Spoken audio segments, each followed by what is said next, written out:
अगर alpha beta दो न्यून कोण है, ठीक है, तो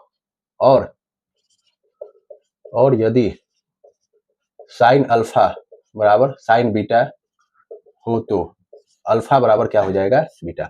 अगर अल्फा बीटा किसी दो त्रिभुज के न्यून कोण है, अल्फा बीटा, ठीक है, मान लीजिए एक त्रिभुज ये है, इसका एक अल्फा है, एक त्रिभुज ये है, इसका बीटा है, ठीक है, दोनों न्यून कोण है, तो ये दोनों आपस में सर्वांगसम होंगे, ठीक है, सर्वांगसम होंगे तो ये कोण और ये कोण आपस में बराबर होगा। तो यहाँ पे क्या है कि न्यून कोण तो होता ही है त्रिभुज में, तो उसके बाद हम लोग क्या करें, अगर आपको दिया रहे कि साइन अल्फा बराबर साइन बीटा है, तो हम लोग डायरेक्ट क्या लिख सकते हैं, जो ये एंगल है ये आपस में बराबर, ठीक है। ये सिर्फ साइन के लिए नहीं है, ये आपको कॉस, टेन, कोसेक, सेक और कॉट के लिए, सबके लिए वैलिड है। कैसे इसको हम लोग देखेंगे, दो चीजें इसमें आप याद रखिएगा। सबसे पहले साइन अल्फा बराबर साइन बीटा, अर्थात ये साइन दोनों तरफ होना चाहिए, ठीक है, हमको इससे कोई मतलब नहीं, इसमें क्या है, हमको मतलब होना चाहिए दोनों तरफ साइन होना चाहिए, ठीक है। जब ये इधर भी साइन होगा इधर भी साइन होगा, इसका मतलब क्या होगा, ये साइन को हम लोग काटते नहीं है, ये हटता है, ये हट जाता है, एक प्रूफ है, उसको मैं नहीं बताऊंगा टाइम के कारण। तो डायरेक्ट हम लोग लिख सकते हैं क्या होगा, अल्फा बराबर बीटा, ठीक है। अगर कहीं पर कुछ और है तो उसको भी हम लोग इस तरह अगर फॉर्म में ला पाए तो हम लोग डायरेक्ट लिख सकते हैं।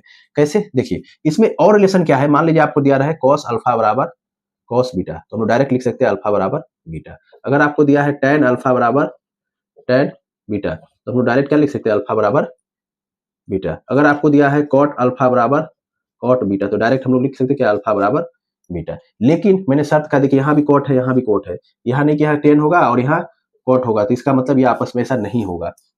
कहने का मतलब क्या है, कहने का मतलब है कि साइन अल्फा बराबर अगर कॉस बीटा भी हो तो नहीं होगा, एस तो alpha is not equal to beta. होना क्या चाहिए, यहां भी होना चाहिए sine alpha sine beta, then alpha is equal to beta, और ये रिलेशन यहाँ भी सेम होना चाहिए, तभी आप लोग इस रिलेशन को बना पाइएगा, नहीं तो ये नहीं होगा, ठीक है। तो ये किसी में भी रिलेशन हो सकता है, अगर आपको दे दे टेन अल्फा बराबर टेन बीटा, तो अल्फा बराबर बीटा, ये एंगल है, ठीक है। जैसे अगर आपको दे दे टेन 30 डिग्री बराबर टेन अल्फा, तो यहाँ अल्फा कितना हो गया 30 डिग्री। अगर आपको दे दे टेन अल्फा बराबर टेन 20 डिग्री, तो यहाँ पे अल्फा कितना हो गया, अल्फा कितना हो गया 20 डिग्री। मतलब जस्ट आपको इसको जो इधर में दिया एंगल का मान उधर भी एंगल का वो आपस से बराबर हो, क्या है नहीं है उससे हमको कोई मतलब नहीं है, लेकिन आपस से बराबर हो जाएगा। जैसे अगर दे दिया साइन अल्फा बराबर साइन 0 डिग्री, तो अल्फा कितना हो